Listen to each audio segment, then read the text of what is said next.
जय हिंद साथियों, स्वागत है आप सभी लोगों का एक बार फिर से आपके अपने चैनल जन कवि स्टडी हब में। दोस्तों, कल हमारी क्लास नहीं हो पाई हिंदी और उत्तराखंड की, क्योंकि कुछ काम होने थे यहाँ पर, उसकी वजह से वो क्लास नहीं हो पाई। ठीक है, काफ़ी शोर शराबा था बाहर। तो आज मैं आप लोगों के बीच फिर से कंटिन्यू जो हमारी क्लासेस रहेगी हिंदी और उत्तराखंड की, दिन के टाइम पे हमारी हिंदी की क्लास होती है और शाम के टाइम पे हमारी उत्तराखंड की क्लास होती है। तो चलिए दोस्तों, हमने अभी तक 2 टॉपिक पूरी तरीके से और उनके अंदर जितने भी सब टॉपिक थे उनको कंप्लीट कर लिया है। हमने जो टॉपिक अभी तक पढ़े हैं दोस्तों, हमने अभी तक पढ़ लिया है भाषा और भाषा का विकास। उसके अलावा हम लोगों ने देवनागरी लिपि व उसका विकास पढ़ लिया है, और साथ ही हमने स्वर एवं व्यंजन को बिल्कुल अच्छे ढंग से यहाँ पर समझ लिया है। तो अब हमारा जो अगला जो हमारा टॉपिक है, उस टॉपिक का नाम आप लोग डाल दीजिए। हम पढ़ रहे हैं शब्द संरचना। कौन सा टॉपिक पढ़ रहे हैं दोस्तों? शब्द संरचना को हम पढ़ रहे हैं। ठीक है, अब शब्द संरचना पढ़ रहे हैं ये। अब इसके अंदर जो हम आज देखिए, हमने हिंदी वर्तनी वाला जो टॉपिक है वो छोड़ रखा है, क्योंकि वो मैंने जब हिंदी साहित्य जो गद्य और पद्य है वो कंप्लीट हो जाएगा तो हिंदी वर्तनी वाला और जो शब्द भंडार वाला है तो वो हम वहाँ पर क्या करेंगे, पीपीटी के माध्यम से करेंगे। और मुहावरे और लोकोक्तियाँ जो हैं वो हम 4-5 टॉपिक ऐसे हैं जो हमने क्या करने हैं, पीपीटी के माध्यम से करने हैं लैपटॉप के ऊपर। अब जो बाकी के जो ग्रामेटिकल पोर्शन है वो हमने यहाँ पर क्या करना है, बोर्ड के माध्यम से करना है। इतनी बातें आप लोगों को ध्यान रखनी है। तो आज शब्द संरचना है, और शब्द संरचना के अंदर जिन टॉपिकों को हमने आज यहाँ पर दे रखे हैं आप लोगों के पास, वर्ण दे रखा है, अक्षर दे रखा है, प्रत्यय, उपसर्ग, संज्ञा, सर्वनाम, क्रिया, पद, लिंग, वचन, पुरुष, विशेषण, अलंकार, क्रिया विशेषण और कारक। ठीक है, तो सबसे पहले हम लोग क्या पढ़ने वाले हैं यहाँ पर, हम लोग पढ़ने वाले हैं वर्ण और अक्षर को, फिर हम पढ़ेंगे किसको, प्रत्यय और उपसर्ग को। तो सबसे पहले आप हेडिंग डाल दीजिए वर्ण। ठीक है, सबसे पहले आप लोग हेडिंग डालोगे, वर्ण डालोगे। ठीक है, और एक साइड आप लोग क्या करोगे, अक्षर लिखोगे। ठीक है, वर्ण और अक्षर को हम क्या करेंगे, तुलनात्मक ढंग से यहाँ पर पढ़ेंगे, जो आप लोगों के अच्छे से समझ में आ जाए। तो सबसे पहले आप वर्ण में 2-4 पॉइंट लिखोगे। ठीक है, जो बहुत ही महत्वपूर्ण है। वर्ण का जो एक परिभाषा क्या होती है कि ध्वनि का लिखित रूप को, या आप लोग लिखिए ध्वनि के लिखित रूप को वर्ण कहते हैं। ठीक है, एक परिभाषा तो ये है आपके पास। दूसरी परिभाषा आप लोगों ने क्या लिखनी है, दूसरी परिभाषा आप लोगों ने लिखनी है भाषा की यह सबसे छोटी इकाई है, सबसे छोटी इकाई है। इतना हो गया। 2 चीजें आप लोगों ने वर्ण के बारे में जान ली। ठीक है, उसके अलावा तीसरी और इंपॉर्टेंट बात आप लोगों को ध्यान रखनी है, वह चाहे आप लोग लिखिए, वर्ण वह मूल ध्वनि है जिसका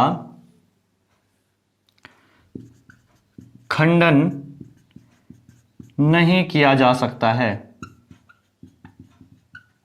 जिसका खंडन नहीं किया जा सकता है। बस ये 3 चीजें आप लोगों को किस में ध्यान रखनी है, वर्ण के अंदर ध्यान रखनी है। अब आपसे बोलेगा कि वर्ण क्या होते हैं, एग्जाम्पल। ठीक है, वर्ण क्या होते हैं, जितने भी स्वर हैं वो क्या है, वर्ण है। ठीक है, आ ई, ठीक है, ऊ, ठीक है, ओ, ये सारे के सारे क्या है, वर्ण है। लेकिन जो व्यंजन है, व्यंजन को किस तरीके से हम वर्ण कहेंगे। ठीक है, चाहे आप उन्हें वास्तविक व्यंजन कह लीजिए, वास्तविक व्यंजन भी बोल सकते हैं आप। और तो वर्ण किस ढंग से लिखा जाएगा व्यंजनों को, जब जैसे का है उसके नीचे क्या होगा, हलंत होगा। ठीक है, उच्चारण करना इनको पॉसिबल नहीं है बिना किसकी मदद से, बिना स्वर की मदद से। इतनी सी बात आप लोगों को ध्यान रखनी है। का, खा हो गया, ठीक है, गा हो गया, यानी कि जिन भी व्यंजनों के नीचे क्या होंगे, हलंत होगा। ठीक है, वो क्या होंगे, आपके वर्ण होंगे। इतनी सी बात आप लोगों ने समझ ली। अब अक्षर। ठीक है, सबसे पहले तो आप लोग अक्षर का अर्थ समझ लीजिए कि ये अक्षर होता क्या है, आपसे पूछेगा। ठीक है, तो अक्षर का अर्थ होता है जिसका, जिसका कभी नाश ना हो, जिसका कभी नाश ना हो, ये इसका क्या है, शाब्दिक अर्थ है। यानी कि हम इसको क्या बोल सकते हैं, अविनाशी भी बोल सकते हैं। क्या बोल सकते हैं, अविनाशी भी बोल सकते हैं। क्लियर है। चलिए आगे देखिए। उसके अलावा आप लोगों को अगर परिभाषा पूछता है तो आपने क्या बतानी है, आपने बतानी है श्वास के एक आघात में, यानी मतलब एक ही बार, ठीक है, एक आघात में उच्चारित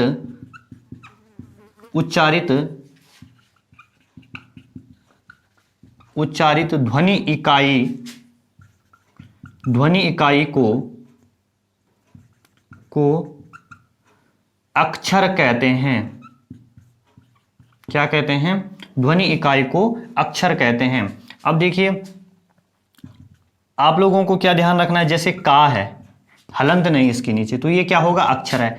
आ आपका स्वर है, ठीक है, भले ये यहाँ पे क्या है, वर्ण है, लेकिन आप लोगों को ध्यान रखना है कहीं ना कहीं ये अक्षर है तो अक्षर के अंदर ही क्या है, वर्ण है। ठीक है, अक्षर के अंदर ही क्या है, वर्ण है। अक्षर पूरा है लेकिन अक्षर के अंदर क्या है, वर्ण है। ये आप लोगों को ध्यान रखना है, इस डिब्बे को आप लोग ध्यान रखना कि वर्ण के अंदर अक्षर नहीं है बल्कि अक्षर के अंदर क्या है, वर्ण है, बस। ठीक है, उसके अलावा आ हो गया, खा हो गया, ये सारे के सारे क्या हैं, आपके अक्षर हैं। तो देखिए एक मैं आपको सीक्वेंस बता रहा हूं यहां पर। ठीक है, पूरा जैसे सबसे पहले क्या हो, सबसे छोटी इकाई वर्ण, वर्ण के बाद क्या आएगा, आपका अक्षर आएगा, अक्षर के बाद आपका शब्द आएगा, शब्द के बाद आपका क्या आएगा, पद आएगा, पद के बाद आपका क्या होगा, वाक्य होगा। तो इस तरीके से भी आप लोग क्या कर सकते हो, ध्यान चीजें रख सकते हो। आई होप आप लोगों को चीजें इतना समझ में आ गई होगी। ठीक है, इसके बाद मैं आप लोगों को इसके कुछ एग्जाम्पल बताऊंगा यहां पर। तो देखिए आप लोग जरा सा, ठीक है, एक बार पूरे का हम क्या ले लेते हैं, ओवरव्यू ले लेते हैं। देख लीजिए आप लोग, हम पढ़ रहे हैं क्या, शब्द संरचना, और शब्द संरचना के अंतर्गत जो सब टॉपिक हमने आज स्टार्ट किए हुए हैं वो है वर्ण अक्षर। ठीक है, तो सबसे पहले आप लोग वर्ण के बारे में समझ लीजिए कि वर्ण क्या होते हैं, ध्वनि के लिखित रूप को। ठीक है, पहली बात आप लोगों को ध्यान रखनी है कि ध्वनि के लिखित रूप को क्या कहते हैं, वो वर्ण कहते हैं। उसके बाद आप लोगों को क्या ध्यान रखना है कि भाषा की वह सबसे छोटी इकाई है। ठीक है, भाषा की यह क्या है, सबसे छोटी इकाई है, इतना पॉइंट। उसके बाद वर्ण वह मूल ध्वनि है। ठीक है, बहुत इंपॉर्टेंट है, वर्ण वह मूल ध्वनि है जिसका खंडन नहीं किया जा सकता। यानी कि और जो जिस तरीके से बोलते हैं ना कि परमाणु, ठीक है, तो परमाणु को और उसको तोड़ा नहीं जा सकता। ठीक है, तो वही चीजें हैं कि सेम वर्ण जो है, वर्ण को और आप लोग खंडित नहीं कर सकते, उसको उसके आप और भाग नहीं कर सकते हो। क्लियर है। तो अब देखिए जैसे वर्ण क्या क्या है, आ हो गए, जितने भी स्वर हैं वो सारे के सारे किस में आते हैं, वर्ण में आते हैं। उसके अलावा वास्तविक व्यंजन क्या होंगे, का, खा, गा। ठीक है, अब का, लेकिन इनके अंदर क्या होगा, इनके नीचे क्या होगा, हलंत होगा। ठीक है, अगर इनके नीचे क्या, अगर इनके साथ क्या, ये उच्चारण के लिए इनके साथ क्या लगाया जाता है, अगर ऐसे में देखें इनको, तो इनको उच्चारण करना पॉसिबल नहीं, लेकिन शुद्ध उच्चारण करने के लिए इनके साथ क्या लगाए जाते हैं, स्वर लगाए जाते हैं। क्लियर है, इतनी बातें आप लोगों के समझ में आ गई होगी।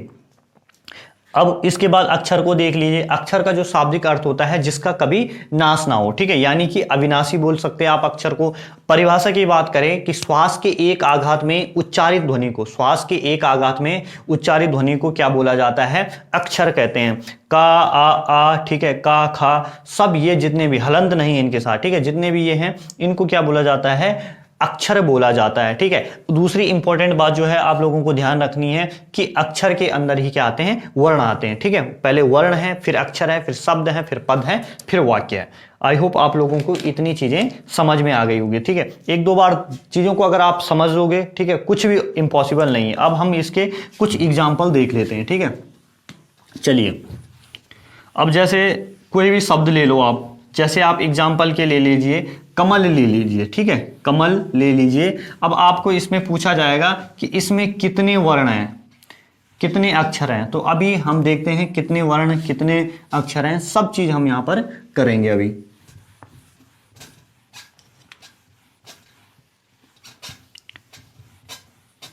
एक तो देखिए कल सब कुछ सही रहा और मार्कर की स्याही भी मिल गई थी मार्केट में। ठीक है, तो अब हमारा जो ये मिशन है जो 15 जुलाई तक का, कि 15 जुलाई तक हमको हिंदी और उत्तराखंड क्या करनी है, कंप्लीट करनी है। तो देखिए कितना सक्सेस हो पाता है। आज 10-11 जून हो गया, तो देखिए कितनी हम अपनी मंजिल के पास पहुंच पाते हैं। तो आप एग्जाम्पल लिख लीजिए यहाँ पर, कमल, क्या लिखना है, कमल लिख लीजिए आप, ठीक है, कमल लिख लीजिए। अब देखिए जो ये कमल है, दिख नहीं रहा होगा रेड से, चलिए कमल है। अब आपसे पूछा जाएगा कि एक तो इसमें क्या बताओ, आप वर्ण बताओ और एक आप बताओ अक्षर, ठीक है। तो अब आप ध्यान से देखिए क्या क्या है। का, वर्ण में तोड़ो पहले आप इसे, वर्ण में कैसे टूटेगा, कैसे, का, उस का है जो इसके नीचे हलंत है, फिर क्या है, आ है, आ की मात्रा है इसके साथ, ठीक है, छोटे आ की, फिर मां के साथ हलंत है, फिर आ है, फिर ला है, ठीक है, फिर ला है, ला के साथ क्या है, हलंत है, फिर आ है। तो अब आप लोग देखिए कि आपको वर्ण कितने दिख रहे हैं, यहां पर वर्ण आप लोगों को कितने दिख रहे हैं। तो वर्ण आपसे पूछेगा 1 2 3 4 5 6, कितने वर्ण है इसमें, 6 वर्ण है, ठीक है। ये चीज आप लोगों को ध्यान रखनी है।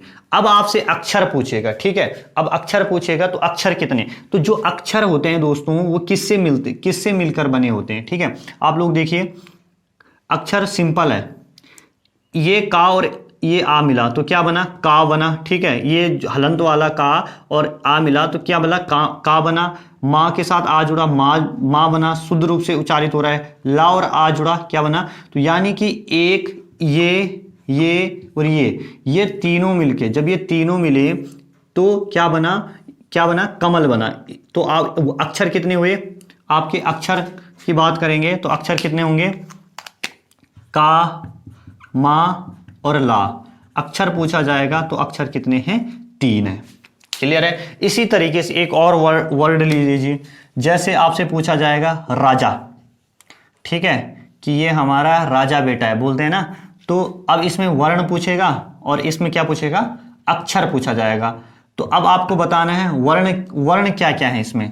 तो तोड़ो आप इसको, सबसे पहले किसको तोड़ोगे, रा है, रा के नीचे हलंत है, रा के साथ कैसी मात्रा जुड़ी है, इस रा के साथ बड़े आ की मात्रा जुड़ी है, बड़ा आ गया, ठीक है। उसके बाद जा है, जा के नीचे हलन लगा लीजिए आप लोग, फिर क्या है, आ है, तो कैसी मात्रा जुड़ी है, बड़े आ की मात्रा। तो टोटल जो वर्ण होंगे इसके साथ ये कितने होंगे, वर्णों की संख्या कितनी होगी, यहां पर 4 होगी। लेकिन जब जब अक्षर की बात आएगी दोस्तों, तो अक्षरों की संख्या कितनी होगी, 2, केवल रा और जा, बस।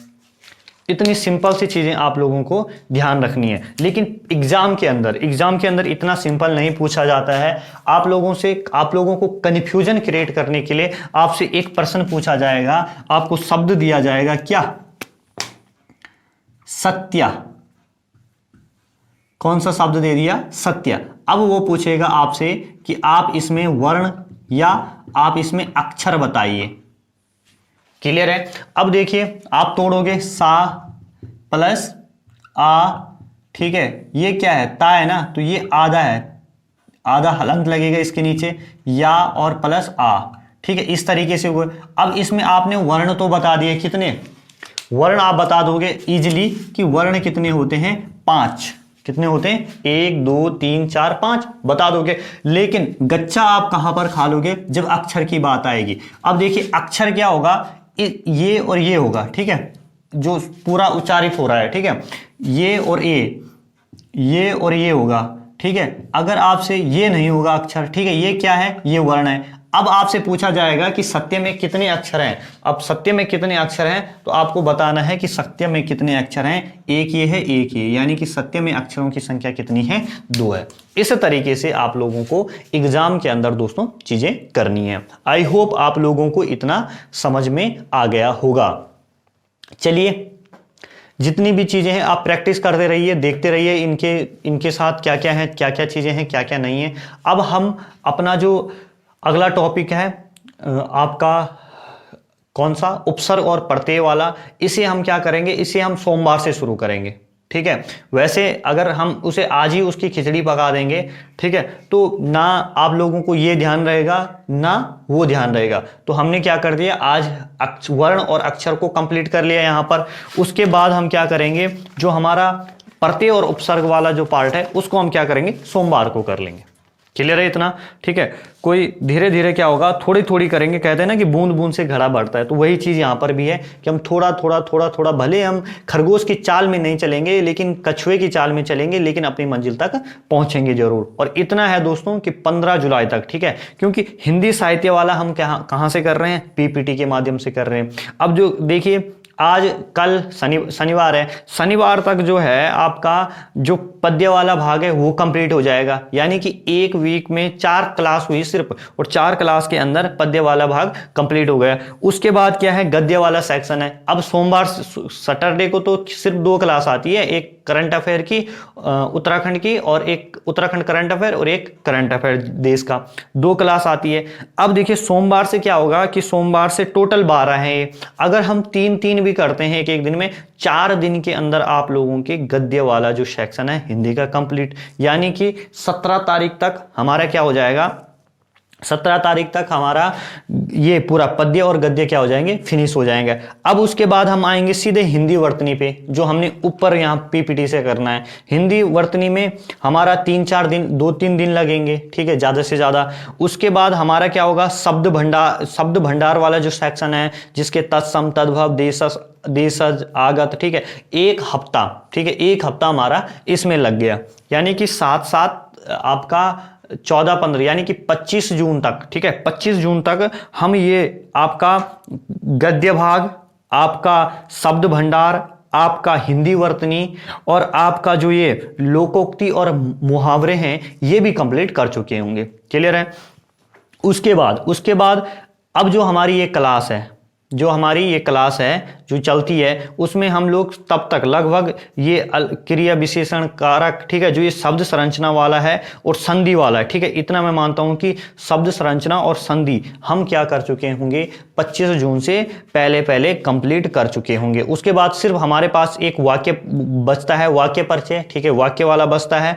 जनसंचार को हमने अच्छे से पढ़ना है, पत्र लेखन को हमने बिल्कुल अच्छे से पढ़ना है, और Hindi computing, phone typing, page out, ठीक है, इन सब को हमने करना है। तो लगभग जो है दोस्तों कि 15 जुलाई तक तो इसका लेना देना हो जाएगा। अब 15 जुलाई तक लेना देना हो जाएगा। अब उसके बाद क्या होगा, ठीक है, हिंदी साहित्य वाली, अब उसके बाद 15 जुलाई के बाद दोस्तों क्या होगा कि जितना भी हमने इसके अंदर पढ़ा, ठीक है, इसके अंदर पढ़ा, तो मैं क्या करूंगा कि मैं आप लोगों के इसके लिए 1 लाइनर लेके आऊंगा, ठीक है, बिल्कुल शुरू से, जैसे भाषा से स्टार्ट करेंगे और आपका गद्य वाला जो सेक्शन है लास्ट तक, वहां तक क्या करेंगे, हम एक 1 लाइनर लेके आएंगे। और डेली हम क्या करेंगे, जैसे वहां पर हम GS 2020 वाली सीरीज कर रहे हैं ना, रात को GS 2020 वाली सीरीज कर रहे हैं, वैसे ही हम क्या करेंगे, हिंदी की हम क्या करेंगे, 50-50 प्रश्नों की, ठीक है, 50-50 सीरीज करेंगे, क्योंकि हमको पता है भाई कि 20 प्रश्न आने हैं हिंदी के,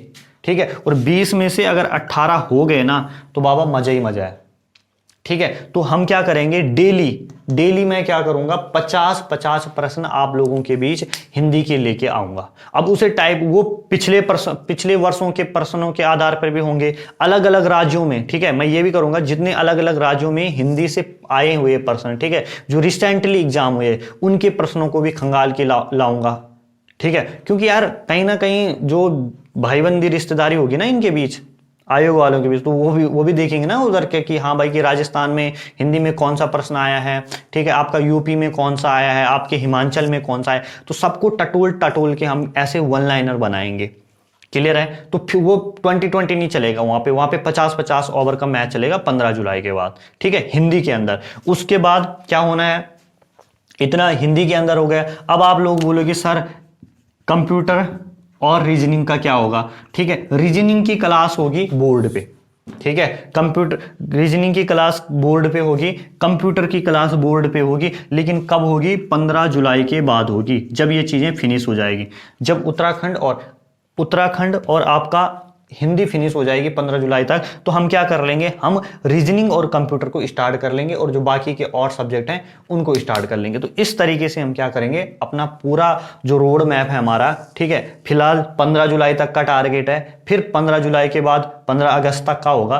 तो इस तरीके से हम चीज़ें करेंगे। बाकी जय हो दोस्तों, आप लोग अच्छे से इन वीडियोस को अपना प्यार देते रहिए, ठीक है। इतनी ही रिक्वेस्ट है, ज़्यादा से ज़्यादा लोग, जो विद्यार्थी वास्तव में तैयारी कर रहे हैं, उन तक आप लोग इनको ज़रूर पहुंचाएं, ठीक है। और ज़्यादा मैं क्या बोलूं, आप लोग प्लेलिस्ट में वीडियोस बनी हैं, ठीक है, बिल्कुल सिलेबस के आधार पे है प्लेलिस्ट, वहाँ पर बनी, आपको जाना है, क्लिक करना है, वीडियो देखनी है, लाइक करना है, सब्सक्राइब करना है, बात खत्म।